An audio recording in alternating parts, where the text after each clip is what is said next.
The palace walls were thick, the protocols flawless. The president had always been shielded from outside enemies, but the real danger came from within. His most trusted advisor and his own sister, two people bound by blood and loyalty, were acting together. One betrayed him by blood, the other by oath. But how did this double betrayal begin? And how did no one see it coming? That night, an unusual tension gripped the presidential palace. A foreign media outlet had published what it claimed to be a leaked state document. But that document was supposed to exist only on Ibrahim Traoré's desk. It contained the most sensitive details of Burkina Faso's national energy agreements, including coordinates known to just 3 people. An external breach was nearly impossible. That meant the leak came from inside. When Traoré held the document in his hand, time seemed to freeze. The room around him was familiar, yet every corner suddenly felt like a potential betrayal. His eyes drifted toward the office of Abubakar, his most trusted aide, the man who had stood beside him for years, who had silently witnessed every strategic move. Could it be him? Doubt crept in. But what truly rattled Traoré wasn't the document. It was something even more specific. The metadata revealed an IP address, and that IP belonged to a device located inside the palace, in the office of his sister, Aissata. 2 betrayal markers in one document, my advisor and my own sister. Traoré tried to suppress the thought, but deep down he knew this was only the beginning. And if it ended where it began, the entire state could collapse. The intelligence unit was mobilized immediately. Every security feed, entry log and digital trace would be investigated. But one thing was already certain to Traoré. Someone inside the palace was trying to destroy him, and that someone might just be smiling to his face. But what if it wasn't just one person? Traoré hadn't yet confronted Abubakar, but the silent war inside him had begun.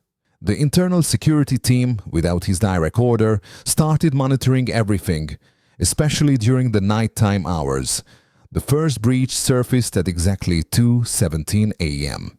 A silent security recording showed Abubakar walking through dark palace corridors alone, headed straight toward the presidential archive. He wore an official ID badge, except no authorized personnel were scheduled to be there at the time. Somehow the system still recognized the badge as valid. When the footage was shown to Traoré, his expression didn't change. He simply said, "Once trust is broken, everything else is just a technicality." But the real shock came from a decrypted voice recording. On the phone, Abubakar was overheard saying, "The president is starting to suspect something, but he still trusts me. We don't have much time left." Traoré couldn't fully process what he heard. That voice wasn't just betrayal, it was the echo of his own heart being deceived. And it was that one sentence that cut the deepest: "He still trusts me." But it wasn't over. That same night, another digital fingerprint was found. A file had been transmitted from Aissata's personal computer. Encrypted, yes, but directly linked to the same leak network. The content hadn't been cracked yet, but the connection was clear. The pieces were starting to fall apart. Traoré realized he had 3 choices: remain silent and hope the truth emerged on its own, take action and risk turning this into a public family scandal, or invite his enemies to dine at his own table. But he hadn't decided yet, because something inside him whispered, betrayal arrives in silence, but the final act always ends with a roar. For President Traoré, his sister Aissata was the last remaining fortress of trust within his family. They had grown up together, protecting one another as children, standing side by side through every hardship. Aissata was now the head of the palace's cultural and social initiatives. Traoré trusted her instincts, her loyalty, and above all, her heart. But the latest intelligence report shattered him to the core. Aissata and Abubakar were in a secret relationship. Security log data and digital traces from the presidential network revealed that multiple files had been transmitted from Aissata's personal computer. 2 encrypted documents contained critical data, international protocols, and confidential mining agreements.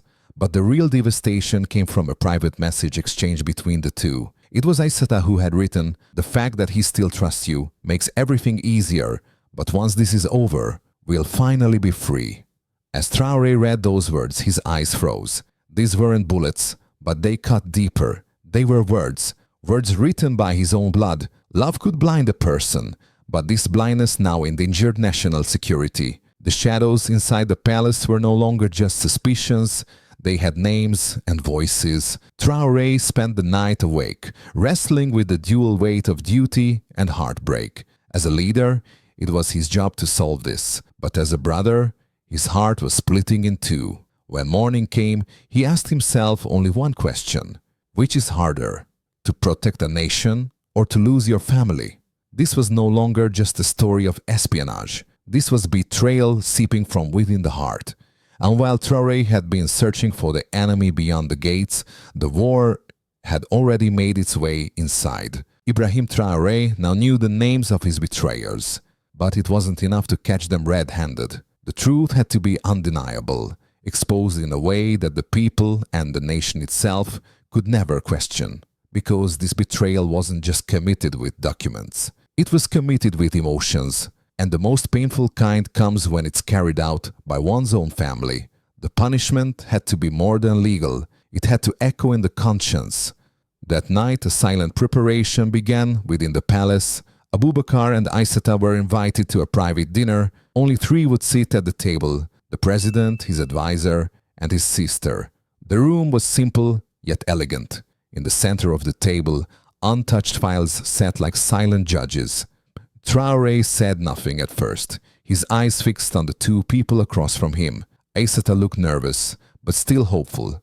Abubakar appeared calm, almost smug. That is, until Traoré slid the files onto the table. Inside them were not just codes, leaked protocols, and digital logs. They contained every private message exchanged between the two, page after page, proof after proof. Traoré finally spoke, his voice quiet but sharp. Some people sell their country, others their hearts. But you sold both. Aissata lowered her head. Tears slipped down her cheeks in silence. Abubakar, for the first time, was speechless. There were no words left at the table, only the crushing weight of truth. No one shouted, no one ran, because the heaviest punishment is silence. Traoré turned to the palace guards and uttered just two words: "Take him." But the weight in his chest, no god in the world could carry that. Betrayal is more than just a crime. It's a wound carved into the heart.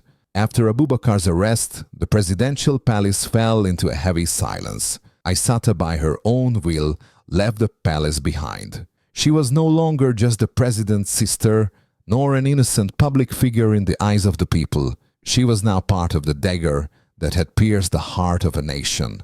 For Ibrahim Traoré, this was not just a lesson in leaked state secrets, but a brutal reminder that feelings too can be compromised.